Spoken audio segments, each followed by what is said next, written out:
नमस्कार, न्यूज मंच देख रहे हैं आप और मैं हूं विशाल वैभव। बीजेपी के प्रवक्ता डॉक्टर सुधांशु त्रिवेदी ने जो है महाराष्ट्र में जिस तरह से नाला सोपारा में जो कैश पकड़े गए हैं, इस मामले पे अपनी पूरी सफाई देते हुए प्रेस वार्ता किया है।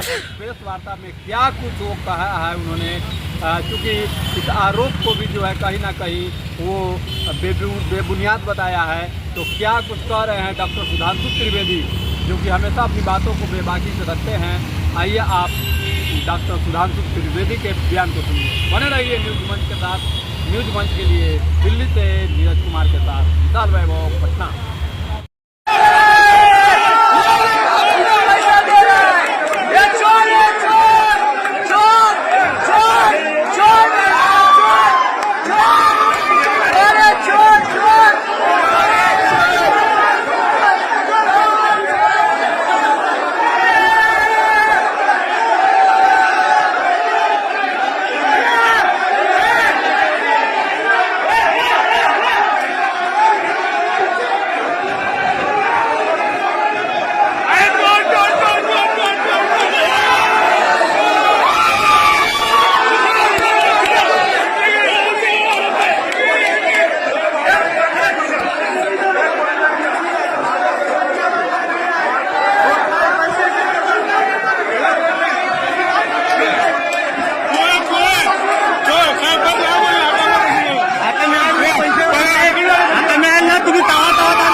शख्स आपको बड़ी प्रमुखता से दिख रहे हैं सदरी पहने हुए, वो बीजेपी के राष्ट्रीय महासचिव विनोद तावड़े हैं।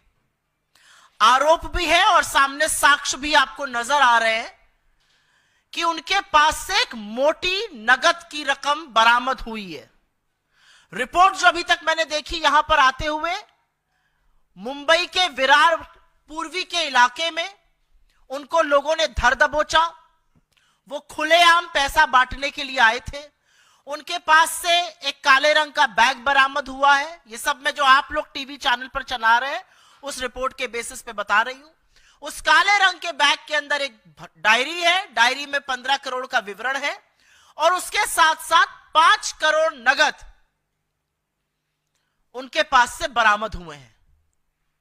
यह पैसा चुनाव के महज कुछ घंटों पहले क्यों बांटा जा रहा है, क्यों लेकर आए हैं, यह एक सवाल है। लेकिन उससे बड़ा सवाल यह है कि कानून और नियम यह कहता है कि चुनाव प्रचार थम जाने के बाद 18 नवंबर शाम 5 बजे चुनाव प्रचार थम गया। चुनाव प्रचार थम जाने के बाद कोई भी किसी और चुनावी इलाके में नहीं रह सकता है। विनोद तावड़े बीजेपी के राष्ट्रीय महासचिव विरार पूर्वी के एक होटल में क्या कर रहे थे? उनको जनता ने, उनको राजनीतिक दलों ने धर दबोचा। वो पैसे भी आपको लहलाते हुए दिखाई दिए जा रहे हैं। ये पैसा किस लिए वो लेकर घूम रहे थे? ये पैसा कहां बांटा जा रहा था? और एक बड़ी बात यह है कि पूरे चुनाव में सत्ता और संसाधन का दुरुपयोग, सत्ता और संसाधनों का, पैसों का नंगा नाच करते हुए हमने महाराष्ट्र में बीजेपी और उनके घटक दलों को, महाजूटी सरकार के लोगों को लगातार देखा है। और अब प्रत्यक्ष किम प्रमाणम बीजेपी के राष्ट्रीय महासचिव विनोद तावड़े ये करते हुए पकड़े जा रहे हैं, रंगे हाथों पकड़े जा रहे हैं। छटपटाहट में, बौखलाहट में और खिसियाहट में चित्र विचित्र प्रकार की घटनाएं महाराष्ट्र में हो रही हैं। कहीं संदिग्ध और रहस्यमय तरीके से हिंसा की घटनाएं हो रही हैं और यह जनता के विवेक पर मैं छोड़ता हूं कि उनका स्वाभाविक और सहज लाभार्थी इन घटनाओं का कौन हो सकता है। आरोप प्रत्यारोप लग रहे हैं, वहां तक तो ठीक था। उससे पहले कहीं उलेमाओं के द्वारा फतवे जारी कराए जा रहे हैं। उसके बाद कहीं आप देख रहे हैं कि उत्तर प्रदेश में बगैर पहचान के वोट डालने दिया जाए, इसकी व्यवस्था सुनिश्चित कराने के लिए चुनाव आयोग पर दबाव डाला जा रहा है। यानी वोटर आईडी कार्ड को निष्प्रभावी किया जा सके, उस चीज के लिए प्रयास हो रहा है।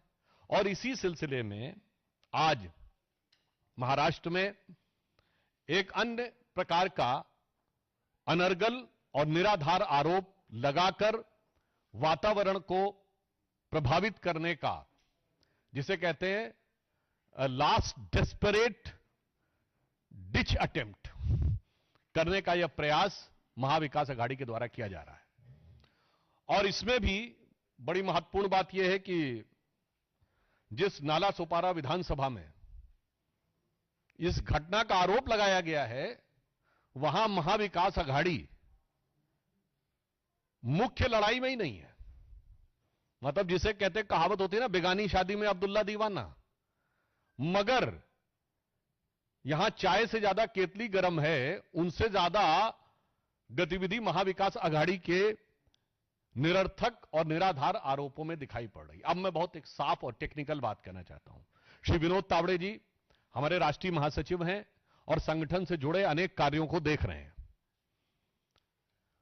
वो थाने के बाड़ा से जा रहे थे और अपनी सहज स्वाभाविक संगठनात्मक दायित्व के अनुरूप भिन्न भिन्न प्रत्याशियों से वो फोन पर हालचाल ले रहे थे कि क्या चीज में क्या परिस्थिति है, कैसी क्या स्थिति है। और इसी विधानसभा के प्रत्याशी ने यह भी अपेक्षा की कि वो अगर हो सके तो उस बैठक में आ जाएं जो उस होटल में चल रही थी। चूंकि वह हाईवे के पास में था तो वो जाकर होटल में बैठक में सम्मिलित हुए, और जिसमें कि चुनाव पूर्व तैयारियों की जो इंडोर बैठक है, that is properly as per rule, जिसमें इस बात के लिए दिशा निर्देश दिए जाते हैं अथवा कार्यकर्ताओं को तैयार किया जाता है कि कोई चीज अगर आपको आपत्तिजनक लगती है, क्योंकि देखिए महाविकास अघाड़ी जो कुछ कर रहा है उसमें बहुत सी आपत्तिजनक चीजें आने वाली हैं, तो इसलिए उसके ऊपर कैसे प्रोटेस्ट करना है, किस ढंग से फाइल करना है, किस ढंग से ईवीएम्स को सील करना है, किस ढंग से विपक्ष के द्वारा की जाने वाली बोगस वोटिंग को रोकने का प्रयास करना है। क्योंकि उत्तर प्रदेश से तो यह भी चल रहा है ना कि वो पर्दे में रहने दो, पर्दा ना उठाओ, ताकि पर्दे के पीछे जो चल रहा है वो चलता रहे। तो इस प्रकार की चीजों के बारे में एक संगठनात्मक, उसे बैठक कहें या अनौपचारिक बैठक कहें, उस रूप में वो भाग लेने के लिए पहुंचे।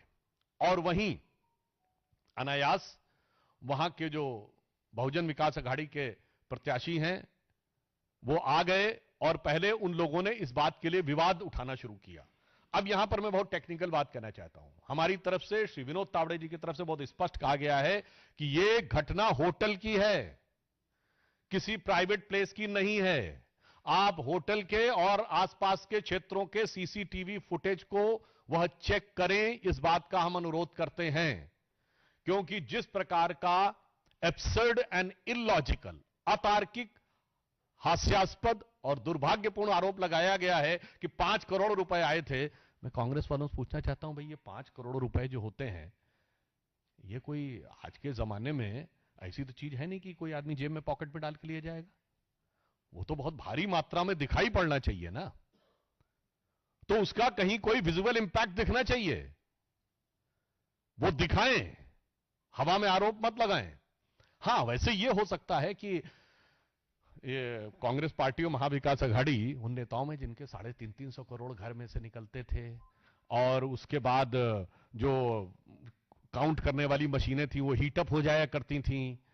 अब 350 करोड़ जिसके घर में इधर उधर पड़े रहते, उसे 5 करोड़ लगता होगा कि चिल्लर टाइप है, कहीं इधर उधर पड़े होंगे, दिखाई नहीं पड़े होंगे। महोदय, मगर मैं देश की आम जनता की तरफ से बोलना चाहता हूं कि इतनी बड़ी धनराशि का आप हवा में आरोप नहीं लगा सकते। आपको साफ बताना होगा कि वो कहां था। इसलिए पहला आरोप यह निरर्थक है। दूसरी बात, उस बैठक में पार्टी के कार्यकर्ता मौजूद थे, कोई बाहरी व्यक्ति मौजूद नहीं था। तो पॉइंट नंबर 2, किसको पैसा दिया जा रहा था तथा कथित। तीसरी बात यह बताइए कि जो आप कहने का प्रयास कर रहे हैं कि विपक्षी दल के प्रत्याशी वहां पर आए, तो विपक्षी दल के प्रत्याशी वहां पर क्या करने के लिए आए? यदि उनके ख्वाबों ख्यालों की जो घटना कहीं हो रही थी तो उन्हें घटना स्थल पर रहना चाहिए था, सभा स्थल पर रहना चाहिए था। यह बिल्कुल 3 टेक्निकल पॉइंट है। पहली बात, सीसीटीवी फुटेज दिखाएं जहां पर कि ऐसी कोई बड़ी चीज दिखाई पड़ रही हो। दूसरी बात, वहां बैठक हो रही थी और सिर्फ भाजपा के कार्यकर्ता थे। और तीसरी बात, यदि वो इस प्रकार का आरोप लगाते हैं तो वो जो आपका आरोप वाली घटना है उस जगह पे स्थल पे होना चाहिए कि सभा स्थल पे होना चाहिए। तीनों बातें साफ दिखा रहा है कि अपनी पराजय को अवश्यंभावी जानकर अब खिसियाहट और बौखलाहट में, यानी इसे कहा जाए कि हताशा और निराशा में महाविकास अघाड़ी विक्षिप्तता की सीमा तक पहुंच गई है। और हम यह भी कहना चाहते हैं कि ये तो वो पार्टियां हैं, यहां सिर्फ आरोप की बात नहीं है। भारत के इतिहास में एकमात्र उदाहरण जहां पर सुप्रीम कोर्ट में यह साबित हो चुका कि पैसा लेकर सरकार बचाई गई, वोट फॉर कैश। मैं देश की जनता को याद दिलाना चाहता हूं, एकमात्र केस है भारत के इतिहास का 1994 का झारखंड मुक्ति मोर्चा रिश्वत कांड, जिसमें सुप्रीम कोर्ट में यह साबित हो गया कि झारखंड मुक्ति मोर्चा के सांसदों ने पैसा लेकर तत्कालीन कांग्रेस सरकार को बचाया। परंतु संसद में वोटिंग को न्यायिक समीक्षा का विषय नहीं बनाया जा सकता है, इसलिए उन पर कार्रवाई नहीं हुई। और आपको ध्यान हो, इसी वर्ष सुप्रीम कोर्ट ने अपने उस जजमेंट को रिव्यू किया है, यानी अब कोई पैसा लेकर वोट देकर बच नहीं सकता। तो हम यह कहना चाह रहे हैं, आप तो साहब certified by supreme court cash for vote के पुराने चैंपियन हैं, आज के नहीं 30 साल पहले वाले हैं। और आज देखिए संयोग से झारखंड में भी चुनाव है और ये दोनों पार्टियां साथ साथ हैं।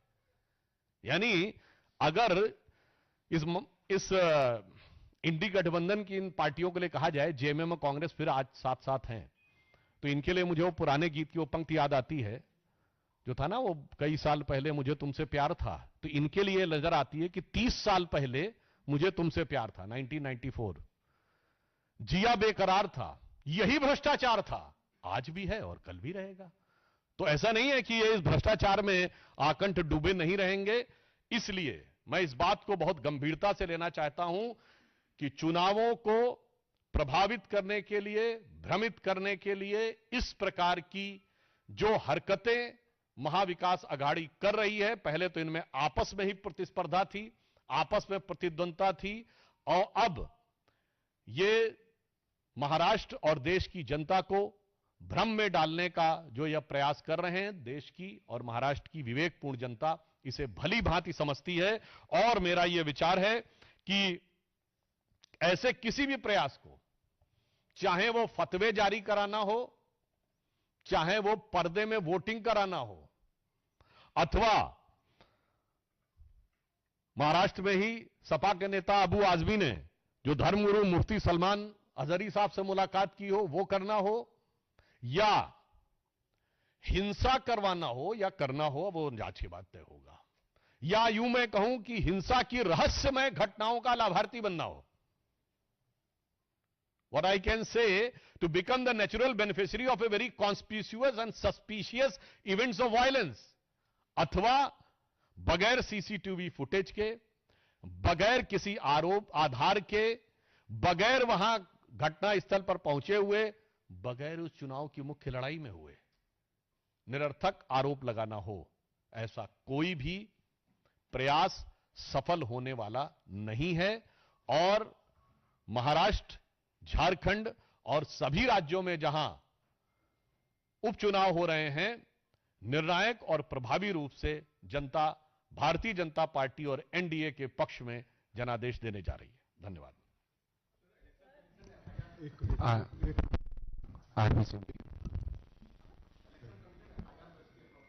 उस पर बहुत स्पष्ट करना चाहता हूं, यह पुनः एक बार भ्रम फैलाने का एक प्रयास है। एफआईआर जाकर आप लोग चेक कर लीजिए, वो मॉडल कोड ऑफ कंडक्ट को लेकर है, क्योंकि उसमें इस बात का संदेह व्यक्त किया गया कि जो मीटिंग है वो क्लोज डोर है या बाहर की है, जबकि वो फैक्ट है कि वो क्लोज डोर है। उसमें किसी भी प्रकार के वित्तीय लेन देन वाला कोई विषय नहीं हो। फिर मैं दोबारा कह देना चाहता हूं, ये तो एफआईआर में भी कोई नाम न होने के बावजूद फर्जी आरोप लगा रहे हैं, पर ये तो सुप्रीम कोर्ट के सजाए याफ्ता सर्टिफाइड व्यक्ति हैं, एकमात्र भारत की राजनीति के। इसलिए दोनों point, on the technical ground FIR is not been done for any allegation of providing money, it is been done on the suspected violation of model code of conduct. Pragya जी।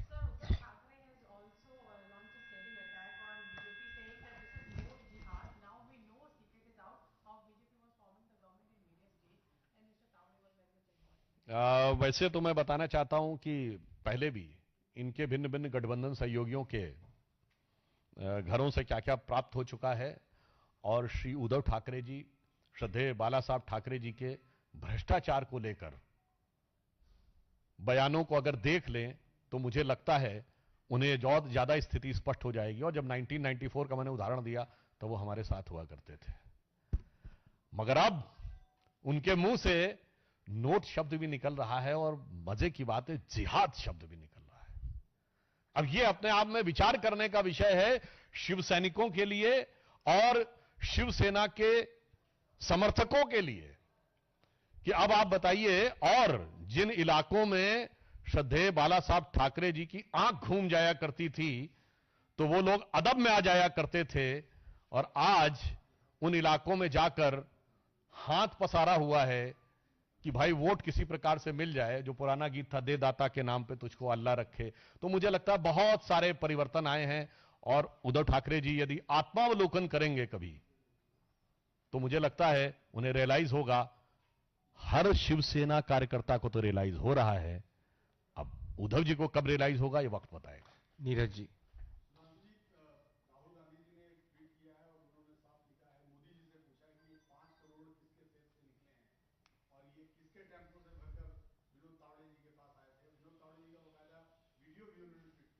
देखिए, बड़ी मजेदार बात यह है कि हवा में लट्ठ भांजना इसी को कहते हैं कि भाई मतलब जिसे कहते हैं ना, सूत ना कपास हो फिर भी लट्ठम लट्ठा।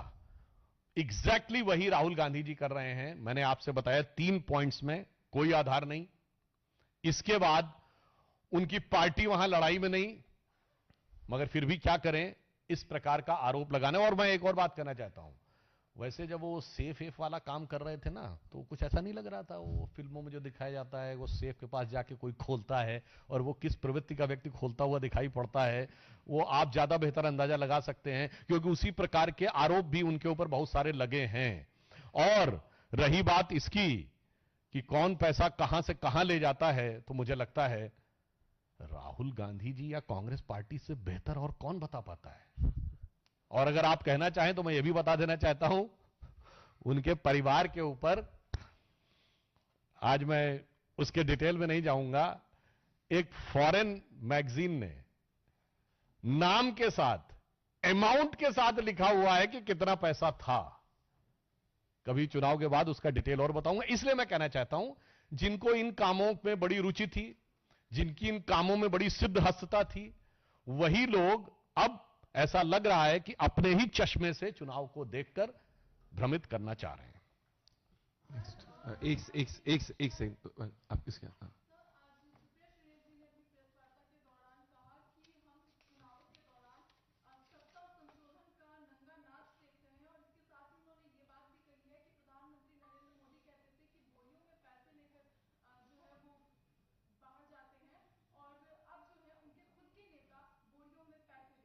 बहुत मजेदार बात है, तो बोरी दिखनी चाहिए ना, पर जिसके दिमाग ही बोरा हो गया है उसके लिए क्या बताया जाए कि बोरी कहां दिखेगी। याद करिए, यह कांग्रेस पार्टी थी, जब इनकी सरकार पर 1993 में हर्षद मेहता कांड, तो कहे गए थे 1 करोड़ रुपए कैसे आ गए, जरा ये तो बताओ।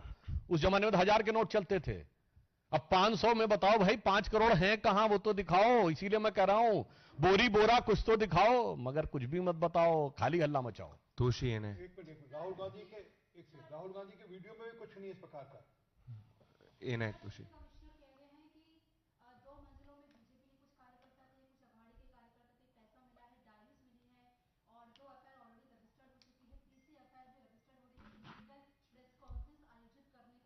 हाँ, जो आपने कहा वही बात मैं कह रहा हूं कि वो मॉडल कोड ऑफ कंडक्ट को लेकर हुई है कि मीटिंग या प्रेस कॉन्फ्रेंस या एक ही होटल में उन कार्यकर्ताओं का आना, चाहे बहुजन विकास अघाड़ी के कार्यकर्ता हों या हमारे कार्यकर्ता, उसको लेकर चुनाव आयोग के मन में संदेह हुआ है। उसमें किसी भी प्रकार के नोट बांटने, पैसा बांटने जैसे का कोई उल्लेख नहीं। Last question.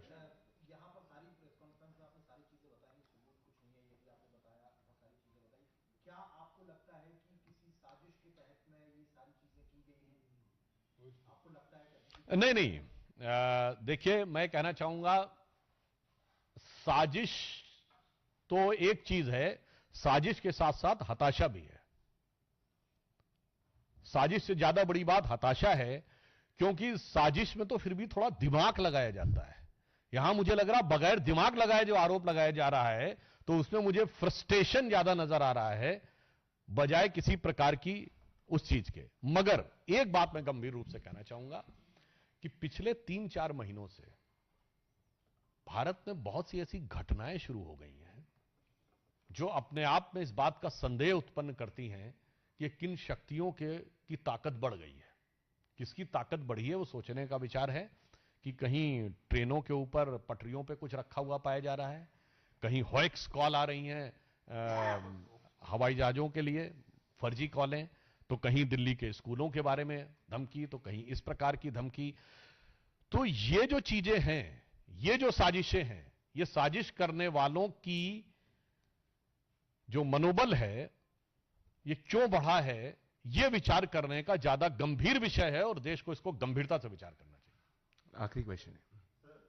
विपक्ष कह रहा है कि ये पूरी तरीके से नोट जिहाद है जो चलाया गया बीजेपी की तरफ। देखिए, नोट भी उनका ही डोमेन है और जिहाद भी उनका ही डोमेन है।